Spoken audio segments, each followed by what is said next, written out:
एक समय की बात है, एक राज्य के राजा जिसका नाम राजा भानु प्रताप था। राजा की एक पत्नी जिसका नाम विद्या तथा उनका एक बेटा मतलब कि एक राजकुमार जिसका नाम अमृत था। जैसा कि आपको पता होगा कि पुराने जमाने में राजा रानी की कहानी में सभी राजाओं को शिकार करने का बहुत ज्यादा शौक हुआ करता था। इसी तरह से राजा भानु प्रताप को भी शिकार करने का बहुत ज्यादा शौक था। वह शिकार करने के लिए दूर दूर तक अकेले निकल जाते थे। एक बार राजा अकेले शिकार करने के लिए निकल पड़ता है। वह लगातार 10 दिन तक शिकार करता है। शिकार करने के बाद राजा 10 दिन के बाद अपना घर वापस आता है। राजा घर आते ही उसके परिवार वाले देखते हैं कि राजा की हालत काफी ज्यादा खराब है और उनके शरीर में बहुत ज्यादा दिक्कत आ गई है।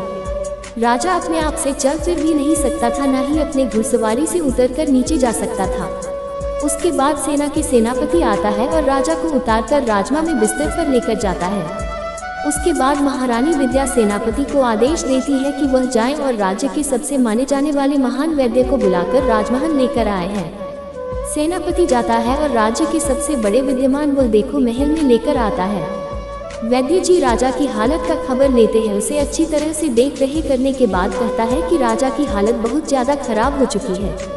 लगता है कि अब राजा जी कुछ दिन ही बचेंगे हैं। ये सुनकर रानी के पैरों तले जमीन हिल जाती है।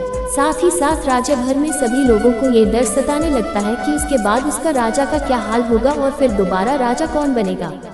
तभी रानी विद्या पूछती है कि अवैध जी से राजा को क्या हुआ है जो इतना ज्यादा स्वास्थ्य खराब हो गया है। तभी वैद्य जी कहते हैं कि राजा एक प्रकार का श्राप का कार्य किए हैं, जिस कारण से उन्हें प्रकृति की देवी का शराब लग गया है। अब राजा का बचना मुश्किल है, क्योंकि इसका इलाज तो मुझे भी नहीं पता है। राजा जी को जो काम नहीं करना चाहिए था, जिस काम पर पूरी तरह से पाबंदी थी, राजा जी ने वही काम किया है। इसी कारण से उसका स्वास्थ्य खराब हो चुका है। कुछ दिन बीतने के बाद ही राजा की अचानक मृत्यु हो जाती है।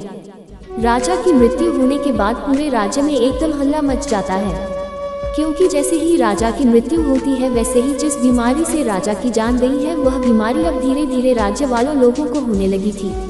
क्योंकि प्रकृति की देवी का शराब राजा के साथ साथ राज्यवासियों को भेज दिया गया था, जिस कारण से राज्य भर के लोगों को अब प्रत्येक दिन किसी न किसी को वह बीमारी लगकर मरने का चलन जारी हो चुका था।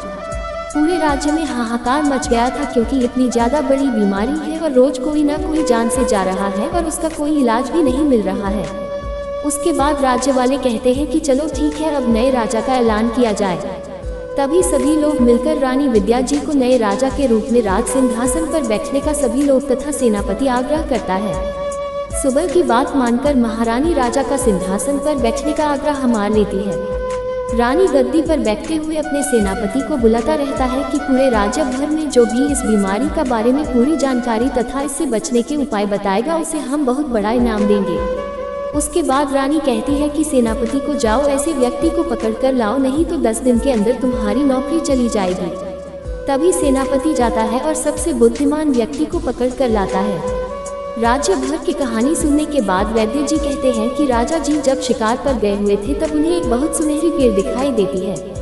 राजा जी इस सुनहरी पेड़ रखो काटने के लिए अपने सैनिकों को आदेश दे देता है, लेकिन वह सुनहरी पेड़ कोई मामूली पेड़ नहीं था, वह प्रकृति की देवी का पेड़ था, जिसे प्रकृति की देवी के द्वारा लगाया गया था तथा उनका स्मरण करने के लिए पूरे पर्यावरण को उसी प्यार की वजह से अच्छी तरह से देखरेख हुआ करती थी। राजा के पेड़ काटने के आदेश के बाद सैनिकों ने पेड़ काटने के लिए जल्दी भरी थी और वह पेड़ को काट दिया। उसके बाद से ही राजा को प्रकृति की देवी ने शराब दिया कि जिस तरह से तुमने इस पेड़ को काटा है, उसी तरह से तुम्हारे राज्य तथा तुम्हें तुम्हारे राजभर के लोगों के लिए मैं काले बादल की तरह बूंद बूंद बनकर तुम्हारे राज्यवासियों अथवा राजा का जान का कारण बनेगा। उसके बाद महारानी जी ने वैद्य जी से पूछती है कि इसका बचने का कोई उपाय बताए। तभी वैद्य जी कहते हैं कि इसका बचने का तथा इस देवी का श्राप से मुक्त होने का एक ही उपाय है। आपके परिवार से मतलब ही राजा के परिवार से कोई भी लोग जाकर उस वन परिसर के अंदर पेड़ लगाने होंगे, तभी जाकर प्रकृति की देवी का श्राप मुक्त हो जाएगा। जैसे भी इस प्रकार का भारतीय चल रहा था, वैसे ही राजकुमार के रूम से आवाज आती है।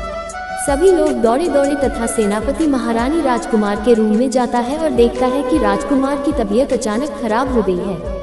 वही वैद्य जी वहां पहुंच जाते हैं और राजकुमार की तबीयत का जायजा लेते हैं। उसके बाद वही वैद्य कहते हैं कि जिस बीमारी से ग्रसित राजा हुआ था, उसी बीमारी से ग्रसित राजकुमार भी हो गया है। उधर पूरे राज्य में काली बादल का साया तथा काली बूंद ने पूरे राज्य भर में घेर लिया था। अब तो पूरे राज्य भर में दिन भर काली बारिश होने लगी थी। ये सब देखकर राजवासियों ने दूसरे राज्य जाने का फैसला कर लिया था और बहुत सारे लोग दूसरे राज्य में जाने भी लगे थे। काली बारिश इतनी ज्यादा तेज हो रही थी कि पूरे शहर में जलजमाव हो गया था। नदी नाले तथा झरने काली हो गई थी खाली बारिश होने के कारण।